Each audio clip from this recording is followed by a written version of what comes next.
कुछ समय बाद भाई बरसात होगी, धूल उड़ उड़ के आएगी, तो वर्षों में वो गड्ढा भर जाएगा।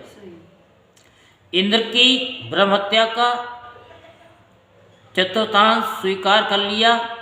वही ब्रह्म हत्या पृथ्वी में कहीं कहीं ऊषर के रूप में दिखाई पड़ती है। दूसरा चतुर्थांश वृक्षों ने लिया। उन्हें ये वर मिला कि उनका कोई हिस्सा कट जाने पर फिर जम जाएगा। उनमें अब भी गोंद के रूप में ब्रह्म हत्या दिखाई पड़ती है। स्त्रियों ने ये वर पाकर कि वे सर्वदा पुरुष का सहवास कर सके, ब्रह्म हत्या का तीसरा चतुर्थांश स्वीकार किया। उनकी ब्रह्म हत्या प्रत्येक महीने में रज के रूप में दिखाई पड़ती है। जल ने ये वर पाकर कि खर्च करते रहने पर भी निर्झर आदि के रूप में तुम्हारी बढ़ती ही होती रहेगी, कमी नहीं होगी। जल कितना भी खर्च करो उतना ही बढ़ेगा। ब्रह्म हत्या का चौथा चतुर्थांश स्वीकार किया। फैन, बुध आदि के रूप में वही ब्रह्म हत्या दिखाई पड़ती है। जल में जो काई वाई होती है वो ब्रह्म हत्या।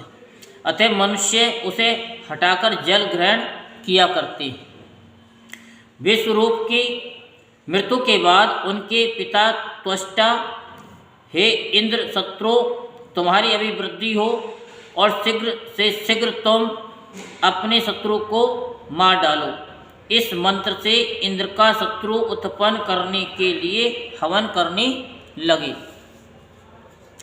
यज्ञ समाप्त होने पर अनवाहार्य पचन नामक अग्नि, दक्षिणाग्नि से एक बड़ा भयावना दैत्य प्रकट हुआ। वह ऐसा जान पड़ता था कि मानव लोकों का नाश करने के लिए प्रलयकालीन विकराल काल ही प्रकट हुआ हो। परीक्षित वह प्रतिदिन अपने शरीर के सब ओर बाण के बराबर बढ़ जाया करता था। वह जले हुए पहाड़ के समान काला और बड़े ढील ढोल का था। उसके शरीर में से संध्याकालीन बादलों के समान दीप्त निकलती रहती थी।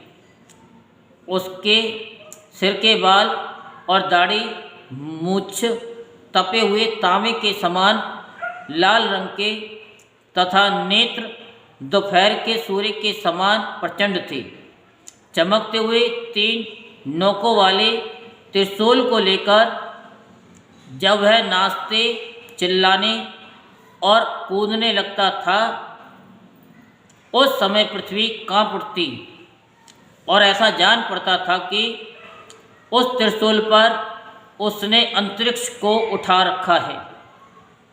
वह बार बार जमाई लेता था। इससे जब उसका कंदरा के समान गंभीर मुंह खुल जाता, तब जान पड़ता कि सारे आकाश को पी जाएगा, जीव से सारे नक्षत्र को चाट जाएगा और अपनी विशाल एवं विकराल दाढ़ों वाले मुंह से तीनों लोकों को निगल जाएगा। उसके भयावने रूप को देखकर सब लोग डर गए और इधर उधर भागने लगे। परीक्षित त्वष्टा के तमोगुणी पुत्र ने सारे लोकों को घेर लिया था। इसी से उस पापी और अत्यंत क्रूर पुरुष का नाम वृत्रासुर पड़ा। बड़े बड़े देवता अपने अपने अनुयायियों के सहित एक साथ ही उस पर टूट पड़े तथा अपने अपने दिव्य अस्त्रों से प्रहार करने लगे, परंतु वृत्रासुर उनके सारे अस्त्रों को निगल गया। अब तो देवताओं के आश्चर्य की सीमा न रही, उनका प्रभाव जाता रहा। वे सब के सब दीनहीन और उदास हो गए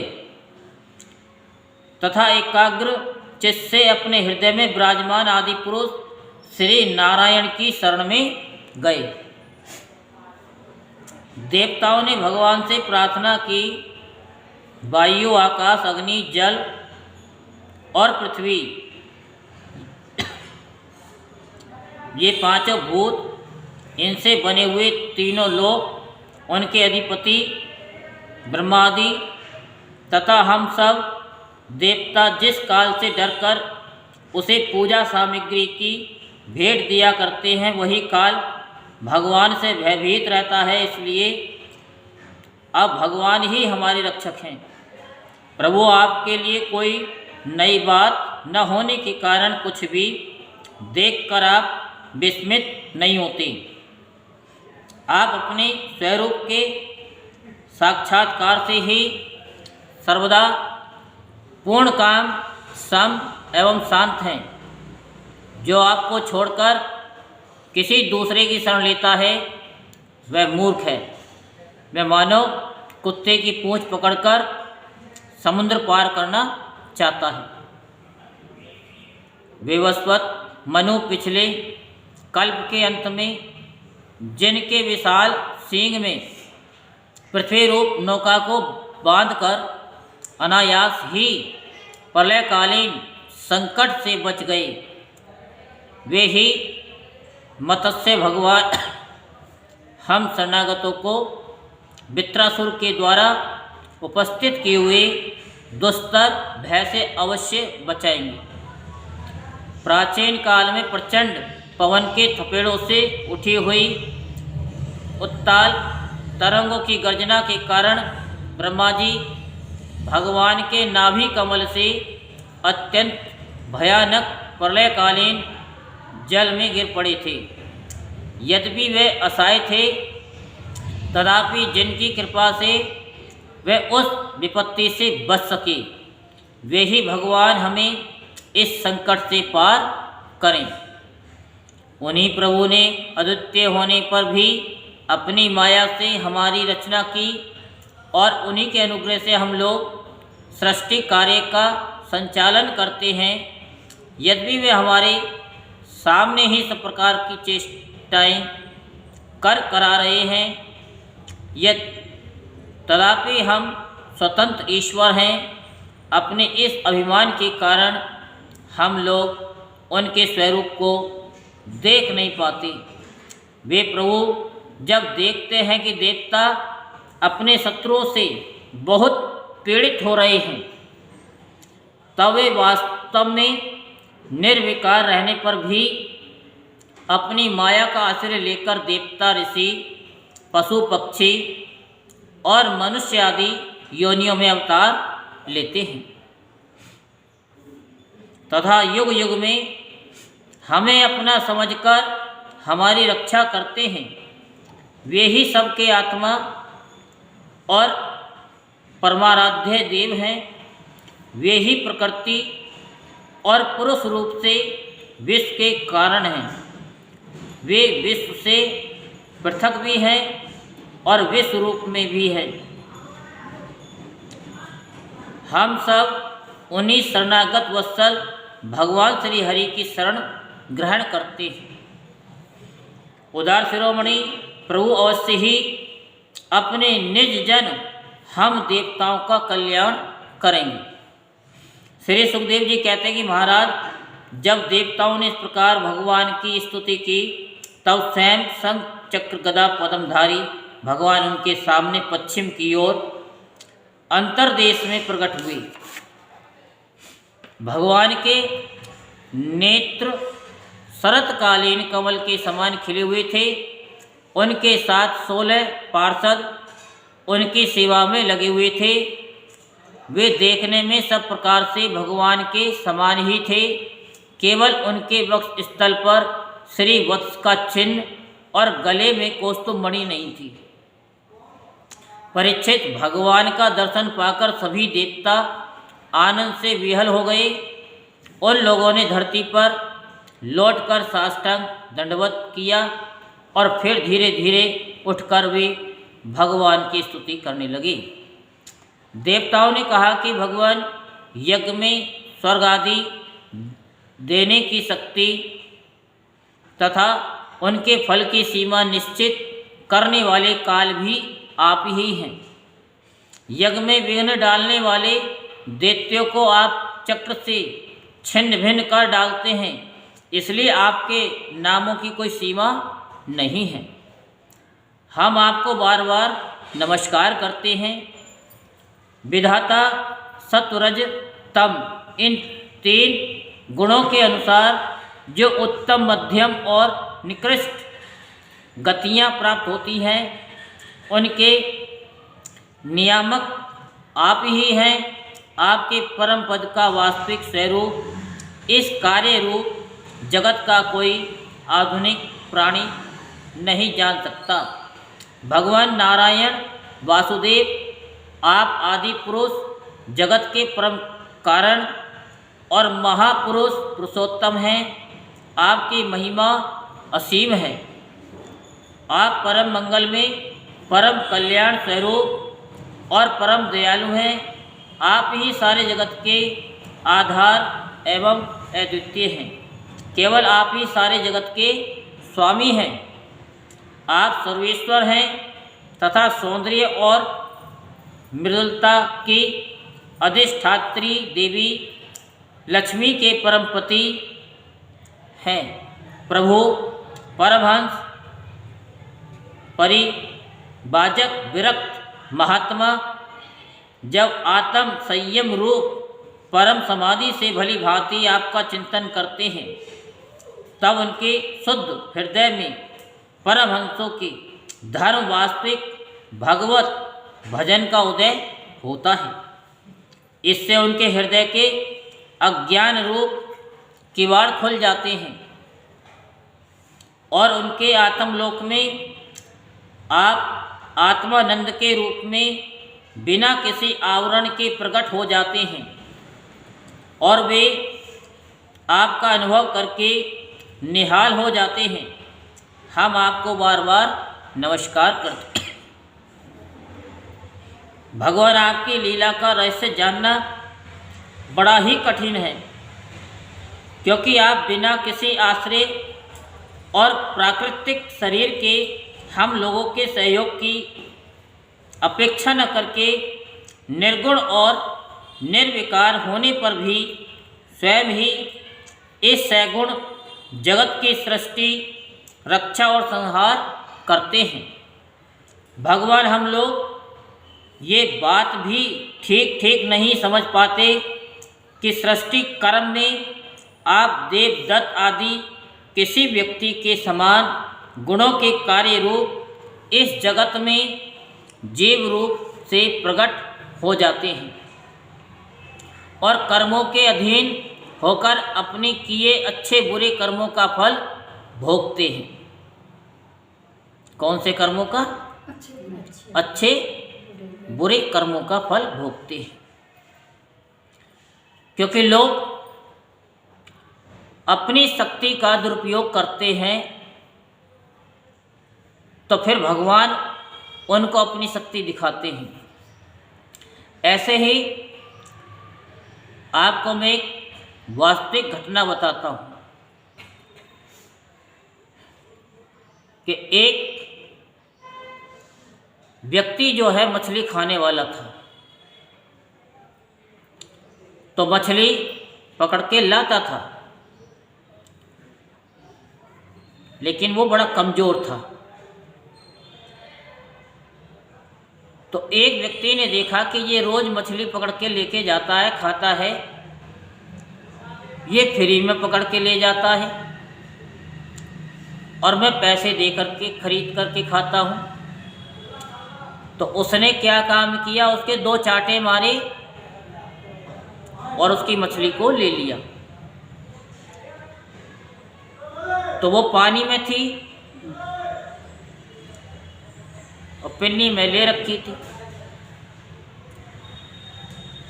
तो वो थोड़ी सी हिल डुल रही थी, क्योंकि मछली जब पानी में होती है तो वो हिलती डुलती तो है ही, पानी से निकल जाती तो मर भी जाती। अब वो शक्तिशाली व्यक्ति ने जब मछली छीन ली उससे, तो मछली डोल रही थी, तो मछली ने क्या काम किया कि उसके अंगूठे में काट लिया मछली डंक बहुत बुरा मारती है, मारती है कि नहीं मारती? काटती भी है और उसकी पूंछ में भी कांटा ही होता है। हाँ, अगर मछली को हाथ से पकड़ोगे, अगर मछली ने अपने पर हिला दिए तो हाथ में अगर लग गया तो बस फिर लेने के देने पड़ जाती। और जो खाते हैं तो बड़े सावधानी से पकड़ते हैं। कांटे होते हैं। हाँ, एक दो कांटे होते होंगे, हमें क्या पता, लेकिन हाँ हमें इतना पता है कि मछली को हाथ से नहीं पकड़ते हैं। जो जानने वाला होता है ना, वो भी पहले उस कांटे को देखता कहाँ पर है। तो अब क्या है कि उसने अंगूठे में काट लिया, तो वो मछली को छोड़ करके, क्योंकि जब कट गया उसका अंगूठा तो दर्द होने लगा भयंकर। तो फिर मछली क्या, उसको वो, अब वो तो कमज़ोर व्यक्ति के 2 थप्पड़ मारे, वो तो रोता हुआ चला गया। और वो कहाँ भागा बलशाली ताकतवर? डॉक्टर के पास। देखा डॉक्टर ने कि जख्म हो रहा है, उसने पट्टी कर दी। और डॉक्टर पट्टी करता है तो कौन से दिन बुलाता है? तीसरे दिन, कि तीसरे दिन आना। तीसरे दिन देखेंगे कितना जख्म भरा है या नहीं भरा। तो वो तीसरे दिन गया, उसका जख्म उससे भी डबल हो गया। तो डॉक्टर बोला कि ये तो जख्म बहुत तगड़ा है, अंगूठा काटना पड़ेगा, और नहीं तो फिर ये पूरा पंजा ही जाएगा तुम्हारा। उसने कहा कि काट दो। अंगूठा कट गया, फिर पट्टी करी। पट्टी करने के बाद फिर डॉक्टर ने क्या बोला? तीसरे दिन बाद आना। अब वो तीसरे दिन के बाद गया, अंगूठा तो कट चुका था, लेकिन जहाँ पर जख्म था डॉक्टर ने पट्टी खोल के देखा। उसने कहा कि ये जख्म तो और डबल हो गया, अब तो ये पूरा पंजा ही काटना पड़ेगा।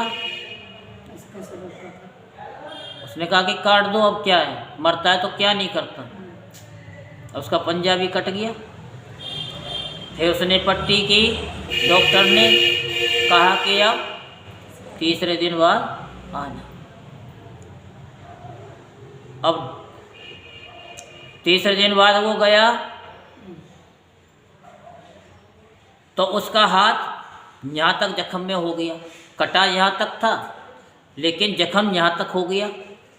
डॉक्टर ने कहा कि अब कोनी तक तुम्हारा हाथ कटेगा, नहीं तो फिर ये पूरे ही हाथ काटना पड़ेगा।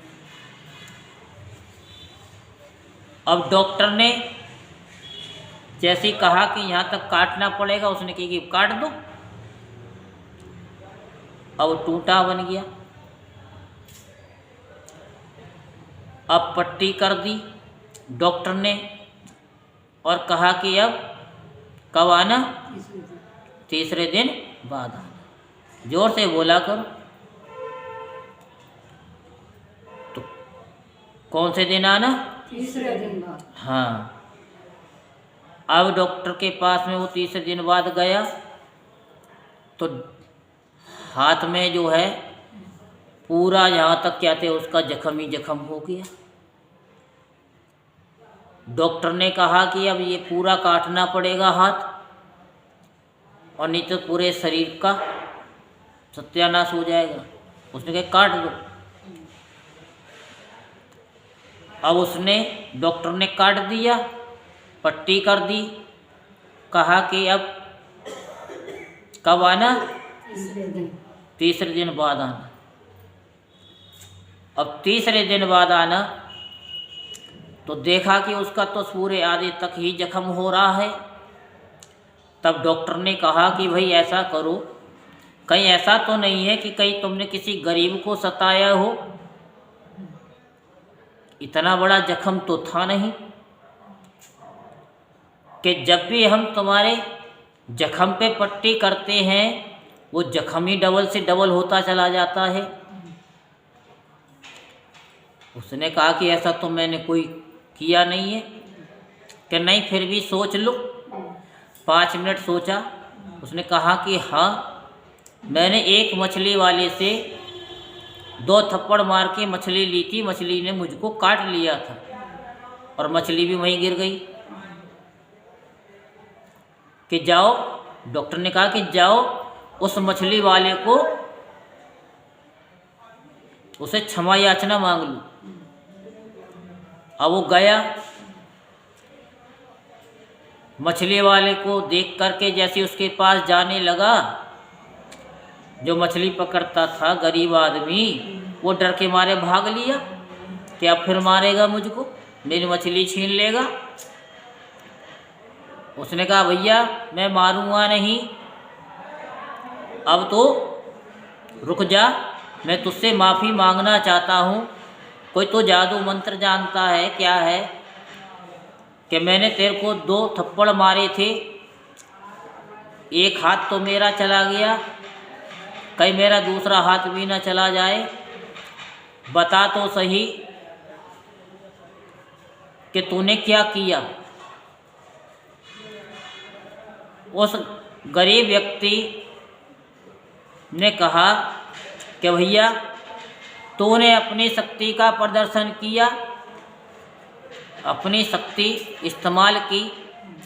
मैंने परमात्मा से कहा कि हे परमात्मा, इसने अपनी शक्ति दिखाई है तो इसको अपनी शक्ति दिखा देना।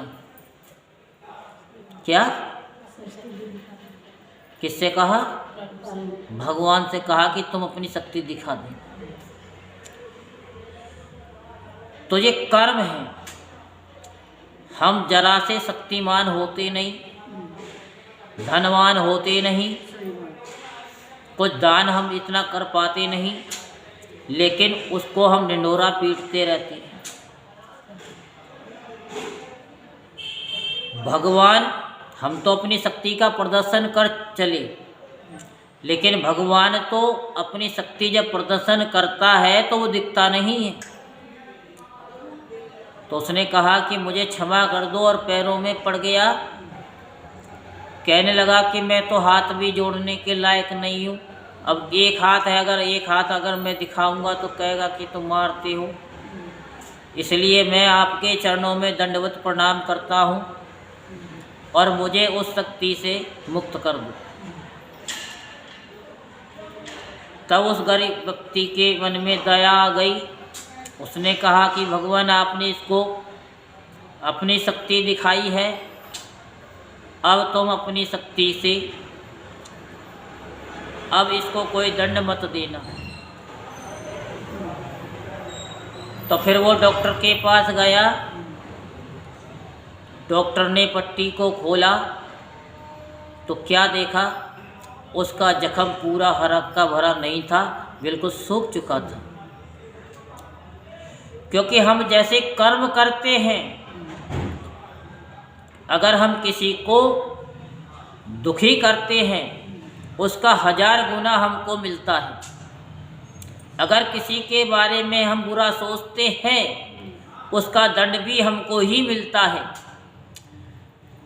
चाहे वो ब्राह्मण हो, कोई संत हो, कोई भी क्यों ना हो, अगर हम किसी के बारे में बुरा सोचते हैं, बुरा करते हैं या बुरा देखते हैं, उसका परिणाम हमको ही मिलता है। जब हमको ही इस कर्म का फल मिलता है तो हम क्यों बुरा सोचे किसी के बारे में।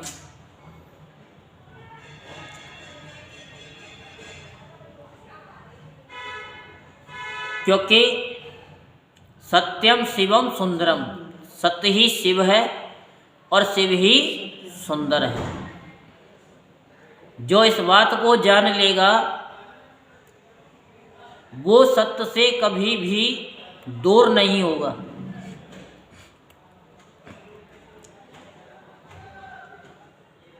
क्योंकि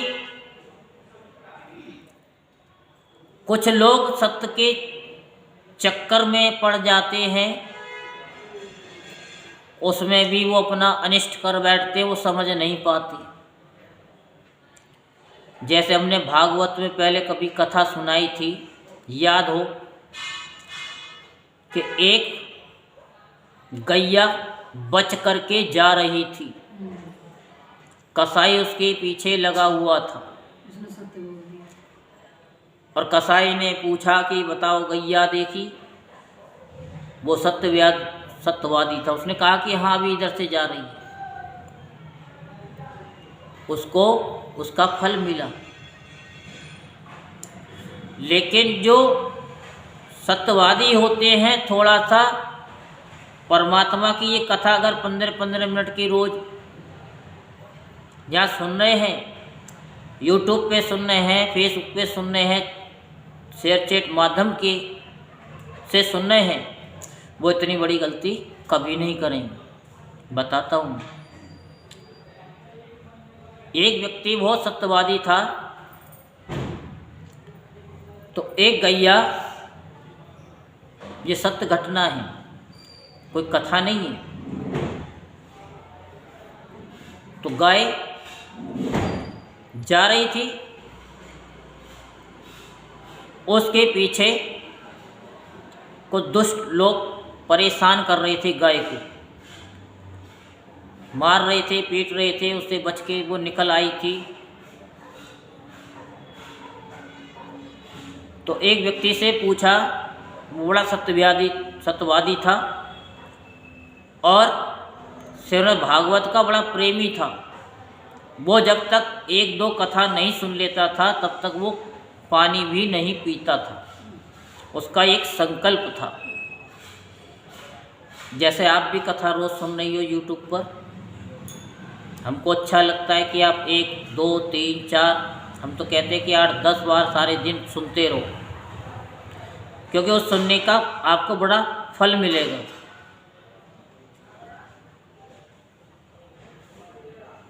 तो उससे पूछा कि बता, तैने यहाँ से गैया जाते हुए देखी? तो उसने कहा कि देखो जी, झूठ तो मैं बोलता नहीं, जिसने देखा वो बोल सकता नहीं, और जो बोल सकता है उसने देखा नहीं।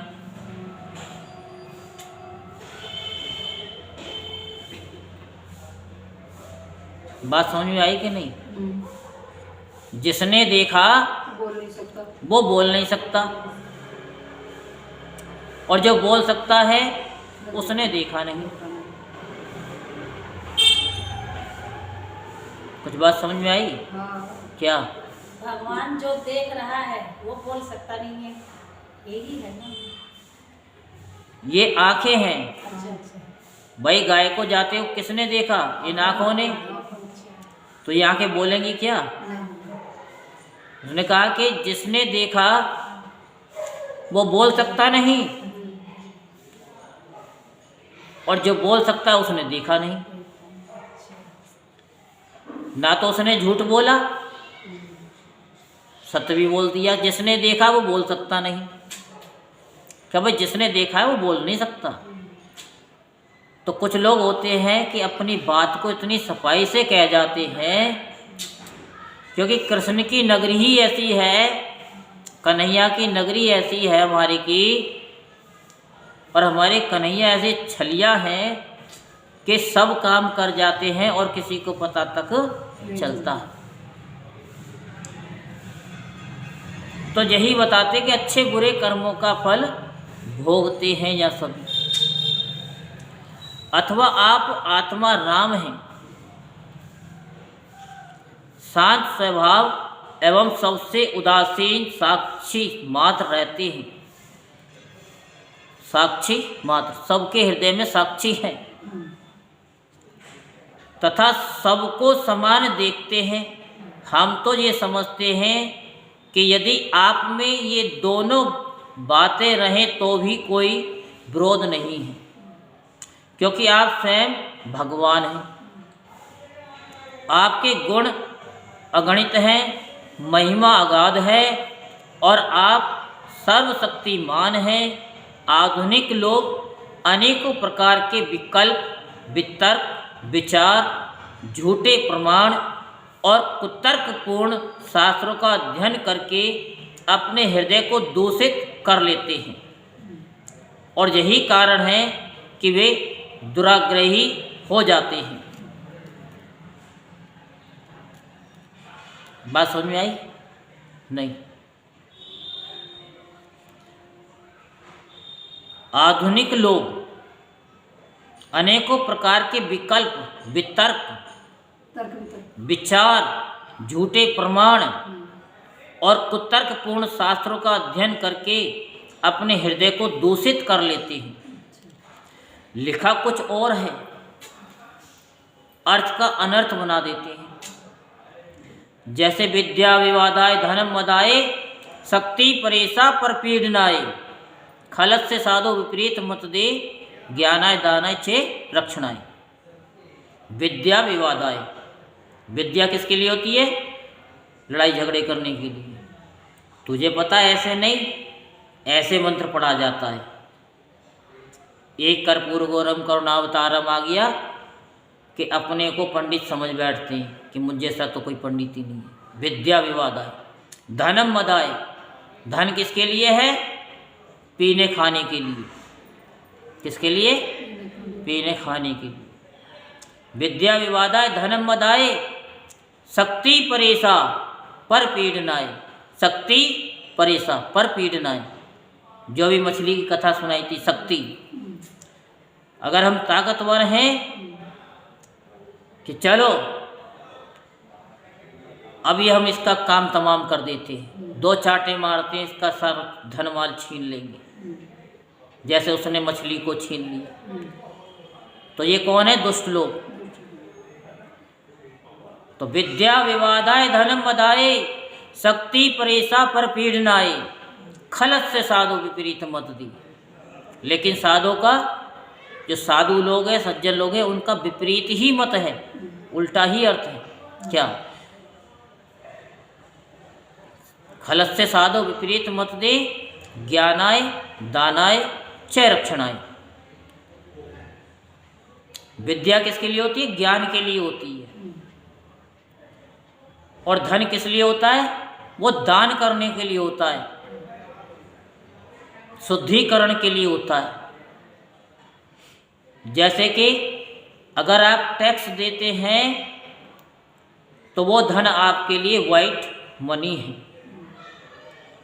और अगर टैक्स नहीं देते तो वो ब्लैक मनी है। फिर ईडी का छापा उनके पास पड़ जाता है।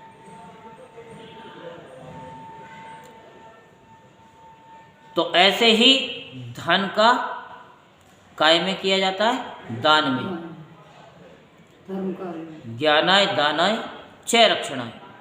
और शक्ति है तो कोई अगर गरीब व्यक्ति को सता रहा है तो उस शक्ति से उसकी रक्षा की जाए, ना कि उस गरीब व्यक्ति को शक्ति से दुखी किया जाए। अगर तुम्हारे में शक्ति है तो उस व्यक्ति को बचाया जाए।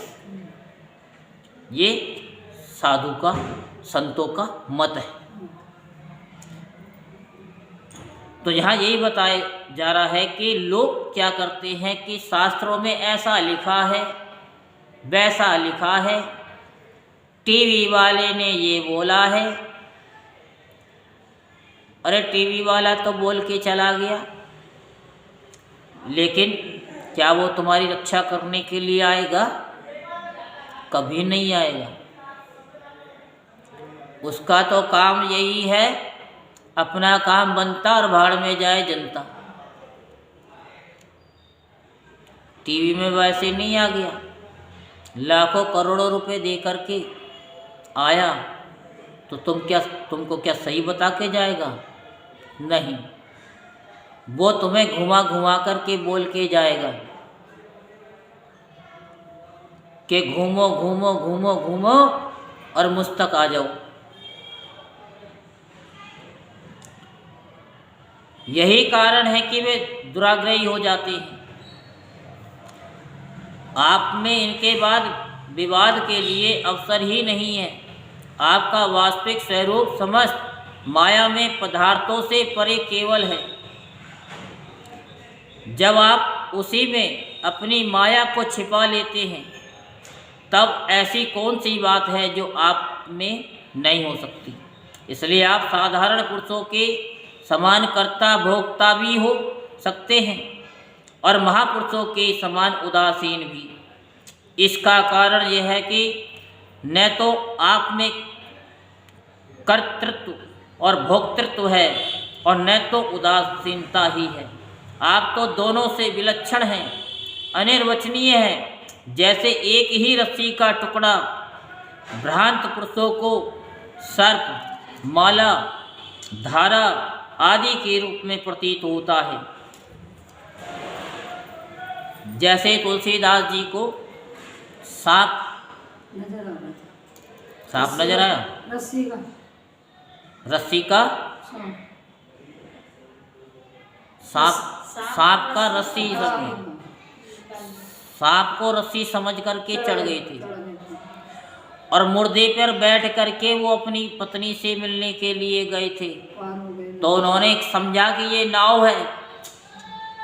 इतने प्यार में अंधे हो रहे थे तुलसीदास जी।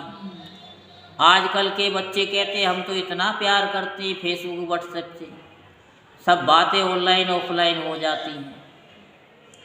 अरे तुलसीदास जी जैसा प्रेम करके तो देखो, पता चल जाएगा।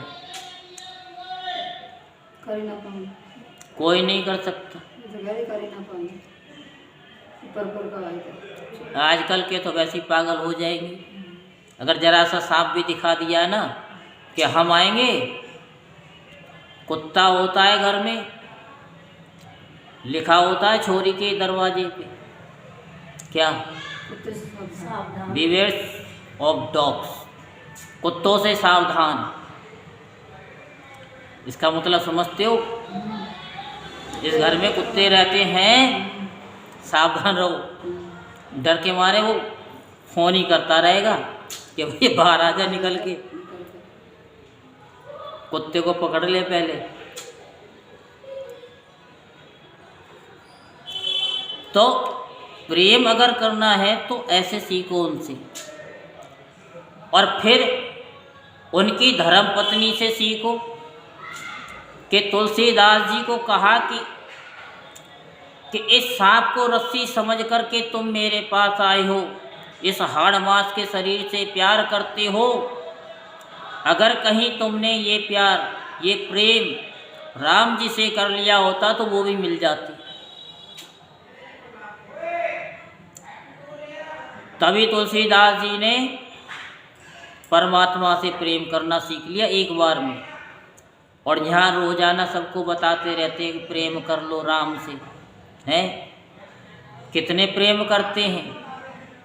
2-4 जने, बाकी का तो पता ही नहीं। सुबह आ जाएंगे, शाम को आ जाएंगे, बस हर हर महादेव, हर हर महादेव, हर हर महादेव, सब हर हर हो गए। तो प्रेम क्या है? यही तो आपको बता रहे हैं। किंतु जानकर रस्सी के रूप में, वैसे ही आप भी भ्रांत बुद्धि वालों को कर्ता, भोक्ता आदि अनेक रूपों में दिखते हैं और ज्ञानी को शुद्ध सच्चिदानंद के रूप में दिखाई देती है। आप सभी के बुद्धि का अनुसरण करते हैं। विचार पूर्वक देखने से मालूम होता है कि आप ही समस्त वस्तुओं में वस्तुत्व के रूप में विराजमान हैं, सबके स्वामी हैं और संपूर्ण जगत के कारण, ब्रह्मा, प्रकृति आदि के भी कारण हैं। आप सबके अंतर्यामी अंतरात्मा हैं। इसलिए जगत में जितने भी गुण दोष प्रतीत हो रहे हैं उन सब की प्रतीतियाँ अपने अधिष्ठान स्वरूप आपका ही संकेत करती हैं। और श्रुतियों ने समस्त पदार्थों का निषेध करके अंत में निषेध की अवधि के रूप में केवल आपको ही शेष रखा है।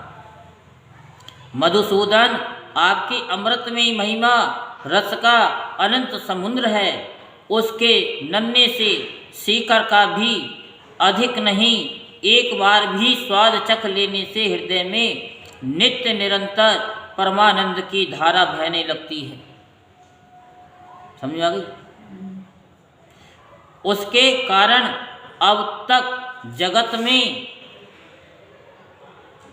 विषय भोगों के जितने भी लेश मात्र, प्रतीति मात्र सुख का अनुभव हुआ है या परलोक आदि के विषय में सुना गया है, वह सब का सब जिन्होंने भुला दिया है, समस्त प्राणियों के परम प्रियतम हितैषी सुहृद और सर्वात्मा आप ऐश्वर्य निधि परमेश्वर में जो अपने मन को नित्य निरंतर लगाए रखते हैं, आपके चिंतन का ही सुख लूटते रहते हैं, वे आपके अनन्य प्रेमी परम भक्त पुरुष ही अपने स्वार्थ और परमार्थ में निपुण हैं, जो नित्य निरंतर प्रतिदिन मधुसूदन आपके वे प्यारे और सुहृद भक्तजन भला आपके चरण कमलों का सेवन कैसे त्याग सकते हैं,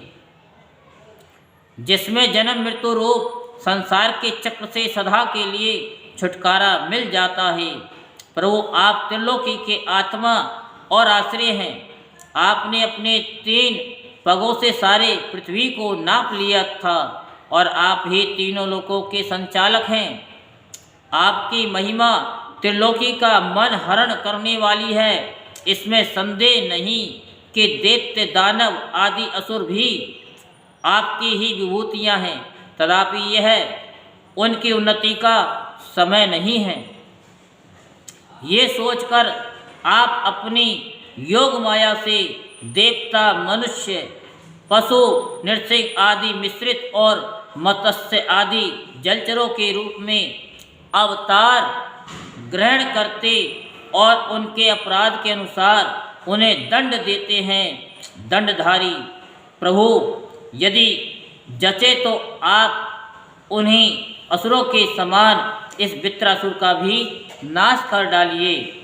भगवान, आप हमारे पिता में सब कुछ है। हम आपके निर्जन हैं और निरंतर आपके सामने सिर झुकाए रहते हैं। आपके चरण कमलों का ध्यान करते करते हमारा हृदय उन्हीं के प्रेम बंधन से बंध गया है। आपने हमारे सामने अपना दिव्य गुणों से युक्त साकार विग्रह प्रकट करके हमें अपनाया है। इसलिए प्रभु, हम आपसे ये प्रार्थना करते हैं कि आप अपनी दया भरी विशुद्ध सुंदर और शीतल मुस्कान युक्त चितवन से तथा अपने मुखारविंद से टपकते हुए मनोहर वाणी रूप सुमधुर सुधा बिंदु से हमारे हृदय का ताप शांत कीजिए। हमारे अंतर की जलन बुझाइए। हो प्रभु,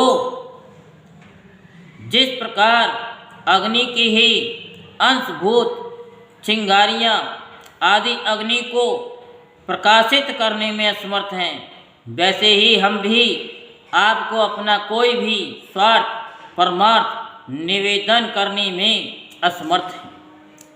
आप में भला कहना ही क्या है, क्योंकि आप संपूर्ण जगत की उत्पत्ति, स्थिति और लय करने वाली दिव्य माया के साथ विनोद करते रहते हैं तथा समस्त जीवों के अंतःकरण में ब्रह्म और अंतर्यामी के रूप में विराजमान रहते हैं।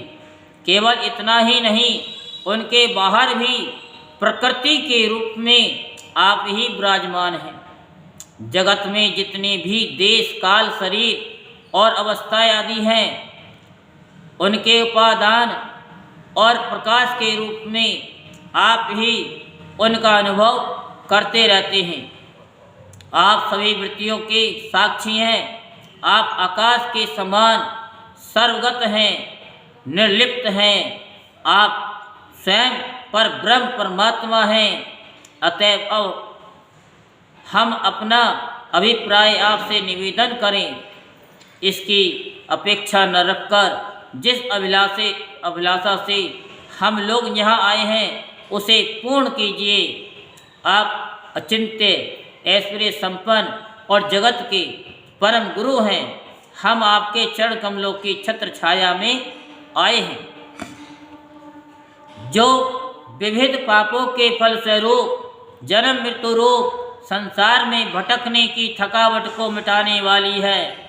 सर्वशक्तिमान श्री कृष्ण वृत्रासुर ने हमारे प्रभाव और अस्त्रों को तो निगल ही लिया है, अब वह तीनों लोकों को भी ग्रस रहा है। आप उसे मार डालिए। प्रभु, आप शुद्ध स्वरूप, हृदय स्थित शुद्ध ज्योतिर्मय आकाश, सबके साक्षी, अनादि अनंत और उज्ज्वल कीर्ति संपन्न हैं। संत लोग आपका ही संग्रह करते हैं। संसार के पथिक जब घूमते घूमते आपकी शरण में आ पहुँचते हैं, तब अंत में आप उन्हें परमानंद स्वरूप अभिष्ट फल देते हैं और इस प्रकार उनके जन्म जन्मांतर के कष्ट को हर लेते हैं।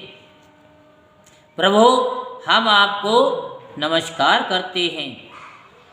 श्री सुखदेव जी कहते, परीक्षित, जब देवताओं ने बड़े आदर के साथ इस प्रकार भगवान का स्तमन किया, तब वे अपनी स्तुति सुनकर बहुत ही प्रसन्न हुए। उनसे कहने लगे कि श्रेय देवताओं, तुम लोगों ने स्तुति युक्त ज्ञान से मेरी उपासना की है, इससे मैं तुम लोगों पर प्रसन्न हूँ। इस स्तुति के द्वारा जीवों को अपने वास्तविक स्वरूप की स्मृति और मेरी भक्ति प्राप्त होती है। देव शिरोमणियों, मेरे प्रसन्न हो जाने पर कोई भी वस्तु दुर्लभ नहीं रह जाती। इसीलिए भगवान से प्रेम करना सीख लो। पूजा तो भगवान की सभी करते हैं। भगवान से, गुरु से, ब्राह्मण से, प्रत्येक प्राणी से एक संबंध बना लो। जब परमात्मा से संबंध बन जाता है तो फिर उसके बिना फिर वो रह नहीं सकता। जैसे कि बहुत से मोबाइल से संबंध बना लेते हैं तो मोबाइल के बिना रह नहीं सकते। बच्चे रह जाते हैं आजकल बिना मोबाइल के, नहीं रह पाते, क्योंकि वो उससे एक संबंध बना बैठे हैं। क्योंकि उसमें व्हाट्सएप है, उसमें फेसबुक है, पता नहीं क्या क्या है उसमें। तो ऐसे ही भगवान से कोई एक संबंध बना लो। जब किसी से हम संबंध बना लेते हैं, अगर कोई पत्थर भी होता है तो उसमें से भी भगवान प्रकट हो जाते हैं, अगर संबंध हो जाता है तो। लेकिन हम उस संबंध के बारे में जानते ही नहीं और न जानने का प्रयत्न करते हैं कि वो संबंध होता क्या है। हम लोग तो सिर्फ इतना ही जानते हैं संबंध का मतलब क्या है कि हमारे शरीर से उसके शरीर तक का संबंध है। नहीं, मन से मन का संबंध होना चाहिए। जैसे धन्ना जाट ने किया था, जैसे कि एक गुरुजी थे, उन्होंने शालिग्राम सुना होगा आपने इस कथा को कि भाई इनकी पूजा करना, इनको खिलाना पिलाना, इनको जामुन खिलाना। सुनिए, नहीं सुनिए। तो क्या है कि गुरुजी तो अपने शिष्य को कह के चले गए। अब वृक्ष पे जामुन लग रहे थे बड़े बड़े, और शालिग्राम जी कैसे होते हैं, जामुन की तरह ही होते हैं।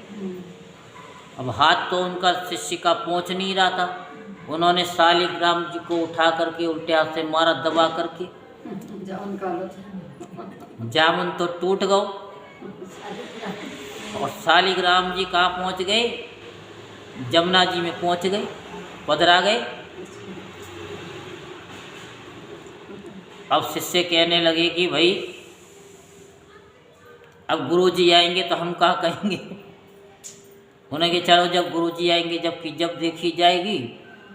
उन्होंने पहले तो छक करके क्या थे जामुन खाए, और जामुन खाए तो खाते खाते एकदम याद आ गई कि ये जामुन की तरह ही तो थे वो।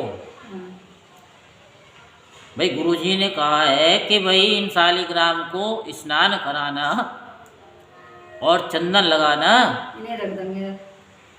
और क्या। जामुन भी। उन्होंने क्या काम किया, पहले तो जामुन छक्के खाए, हाँ, एक मोटा सा जामुन का कंचा सा ले करके वो उनकी जगह पर रख दी। रख दी, और खूब नहा धुआ करके चंदन लगा के अब गुरुजी 10-12 दिन गुरुजी हैं। अब गुरुजी 10-12 दिन के बाद में आए। अब वो रोज उनको नहवा में और चंदन लगा में शिष्य जी। अब क्या है कि गुरुजी आए 10-11 दिन के बाद, तो गुरुजी ने क्या काम किया कि चलो जी तुमने इतने दिन सेवा कर लिए, ठाकुर जी की आज हम ही कर लेते हैं। अब शिष्यों के तो दुकुड़ हो रही कि चलो कोई बात नहीं, आप ही करो।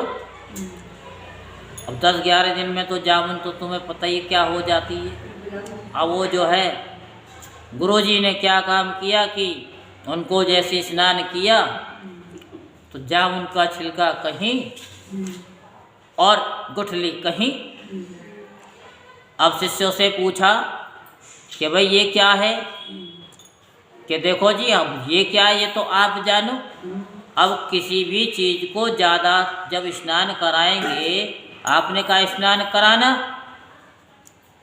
और चंदन लगाना, हमने वो चंदन लगाया, खूब स्नान कराया। अब उसमें तो तुम्हारे ठाकुर जी गल गए तो हम क्या करें, सुलट गए। ठाकुर जी गल गए तो हम क्या करें।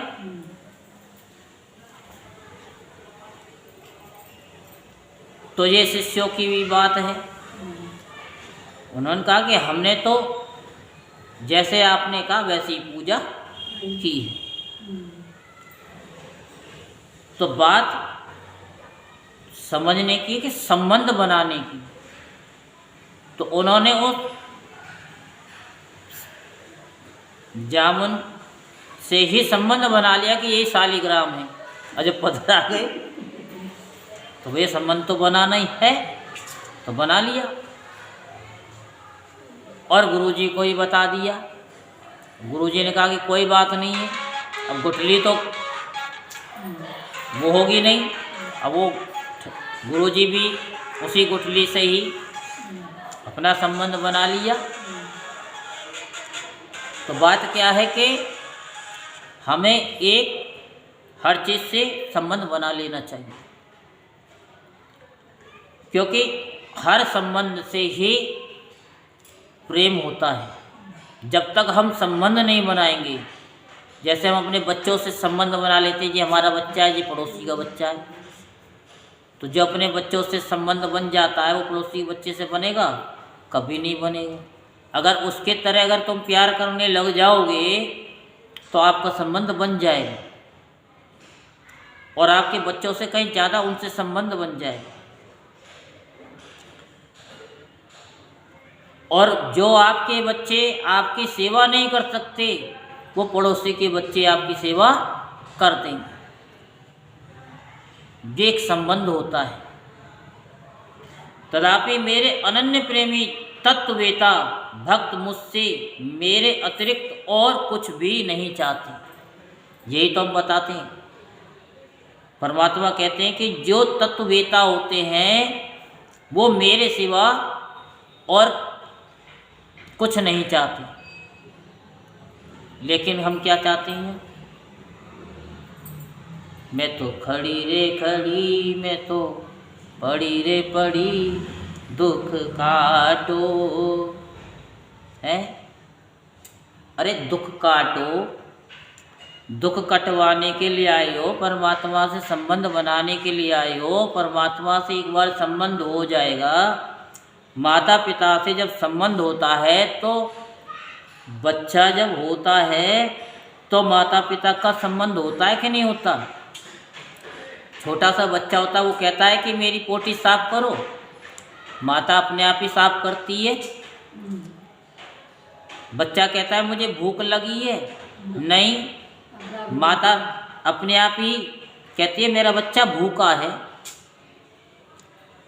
जब माता पिता को तुझे हर बात की चिंता है, नाश्ते की चिंता है, दूध की चिंता है, खाने की चिंता है, तो ये बता, वो तो सबका परमपिता परमेश्वर, सबका माता पिता है, वो नहीं जानता कि तुझे कष्ट क्या है। अरे हम एक शब्द को जितनी बार रिपीट करेंगे वो कि कष्ट काटो रे, कष्ट काटो रे, सारे कष्ट ही आ जाएंगे। मैं नहीं कह रहा, ये तो हमारे शास्त्रों में लिखा है, हमारे गुरुदेव कहते हैं। और नहीं तो यूनिवर्सल में हम जो भी भेजते हैं शब्दों को, हम दुखी है, हम दुखी है, हम दुखी है, हम दुखी है, हम दुखी है, जिस चीज को याद करोगे तो वो हमेशा पास में आएगी। भगवान भी कहता है, यूनिवर्स कहता है कि हम जो चीज़ तुम दे रहे हो ना वो वापस होके आएगी। जैसे आपने पहाड़ों पे देखा होगा तो वो कहते, आवाज़ लगाते शांता जी, तो लौट के आवाज़ आएगी शांता जी, शांता जी। जैसे इको साउंड होता है, एक बार बोलेंगे ठेकेदार नहीं, ठेकेदार नहीं, ठेकेदार नहीं, 3 बार आवाज़ आएगी। तो ऐसे ही क्या है कि जैसे कहते हैं ना हेलो हेलो हेलो हेलो, तो वो रिपीट होकर के आती है। ये तो हम प्रैक्टिकल बता रहे हैं आपको, पहाड़ों का, इको का। तो जब हम कहते दुख काटो, दुख काटो, तो कितने दुख आ जाएंगे तुम्हारे पास में। रोज़ गा के जाओगे तो 30 दिन होते हैं, 31 दिन, तो 31 कष्ट तो तुम्हारे पास में फ्री आ रहे हैं। कटने की तो बात दूर की रही। अब मैं ये नहीं कह रहा तुम्हारा गाना है, गीत है, कुछ भी है, जो शास्त्र का है नियम वो चीज़ हम बता रहे हैं आपको। कि टीवी वाले ने बताया है, अब टीवी वाले ने बताया है तो भैया कोई बात नहीं है। अब टीवी वाले से ही पूछना कितने कष्ट कट गए। जो पुरुष जगत के विषयों को सत्य समझता है वह ना समझ है। भाई मैंने तो आपको वही बताया जो भागवत में लिख रहा है, जो पुरुष जगत के विषयों को सत्य समझता है, जो तत्ववेता होता है उसे कुछ भी नहीं, भगवान से एक संबंध होता है कि परमात्मा तेरे दर पर आना मेरा काम है और मेरी बिगड़ी बनाना तेरा काम है, मैं कुछ नहीं जानती, बना या मत बना। वही पुकार लगाया करो, दीना बंधु दीनानाथ, दीनन के स्वामी नाथ, भक्त की पुकार सुन देर ना लगाते हो। तो यही है कि भक्त की पुकार सुन करके भगवान कभी देर नहीं लगाते। द्रौपदी ने पुकारा तो कृष्ण भगवान दौड़े चले आए, और जिसने भी पुकारा भगवान दौड़ करके आए। बस भाव ये होना चाहिए इसमें, मेरी लाज नहीं तुम्हारी लाज है, मुझ पे कष्ट नहीं है, ये कष्ट तुम पर है परमात्मा, मैं तो तुम्हारे दर पर आ खड़ी हूँ। जो पुरुष जगत के विषयों को सत्य समझता है ना समझ है, अपने वास्तविक कल्याण को नहीं जानता। यही कारण है कि वह विषय चाहता है, विषय चाहता है कि ये सुख मिल जाए, वो सुख मिल जाए, बच्चों का मिल जाए, पुत्री का मिल जाए, बहू का मिल जाए, लेकिन सब सुख धरे रह जाते।